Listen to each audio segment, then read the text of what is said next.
వదిలే అందరూ మంచిగా ఉండాలి, మంచితనంలో అందరూ ఉండాలి. మొత్తానికి ఈరోజు అయితే కానీ శుక్రవారం కదా, తెచ్చిన ముందర కెమెరా పెట్టినాడు. ఏం మాట్లాడాలో అర్థం కాలే, గొంతు అయితే పోతుంది.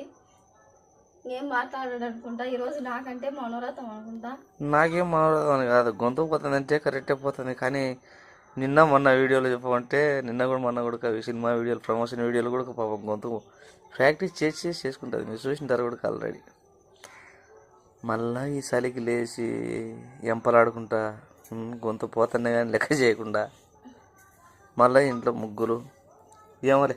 చెప్పు మాట్లాడేది చెప్పు.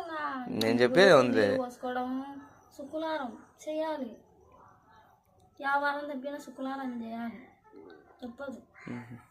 నీకంటే ఏముంది సార్? ఇది నీకు మామూలుగా బల్లో నేర్పించారా లేదంటే ఇంకా విద్యాపరంగా నేర్పించారా? పుట్టుకతోనే వచ్చిందే ఇది ముగ్గులు వేయడం? సొంతంగా నేర్చుకున్నా. నాకు ఆ బల్ల నేర్పిల్ల, బడికి పోయింటే కదా బల్ల నేర్పి. దాన్ని సొంతంగా నేర్చుకోవడం కాదు, పెద్దలను చూసి నేర్చుకుని చెప్పడం. నాకు పెద్దలు ఎవరు నేర్పియాలి, అందుకే నేను సొంతంగా నేర్చుకున్నాను.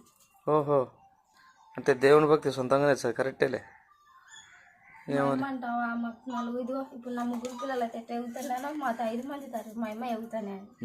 పొద్దు నువ్వులు నేర్పియాల, పని నేర్పియాల. పనికి కూడా మొండిగా పోయి చేసినాం. ఇప్పుడు కూడా అంతే.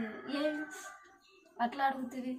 లేదు మాట వరుసగా హెచ్చరించి పొద్దున్న నచ్చనైతే పరిస్థితి ఉంటుంది.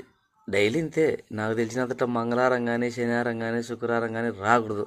అవి రాకుండా పోవు. ఎందుకంటే వారంలో ఖచ్చితంగా మున్నాలు అవి వచ్చిపోతాయి. చెప్పుకోవట్లేదు, కొన్ని చెప్పుకోలేమంతే. నేనేం కొనగలేదే సార్. మా వాళ్ళు ఇంకా పొద్దు జరిపి లేలే. ఓకే, వెళ్ళేది సార్. ఇంకా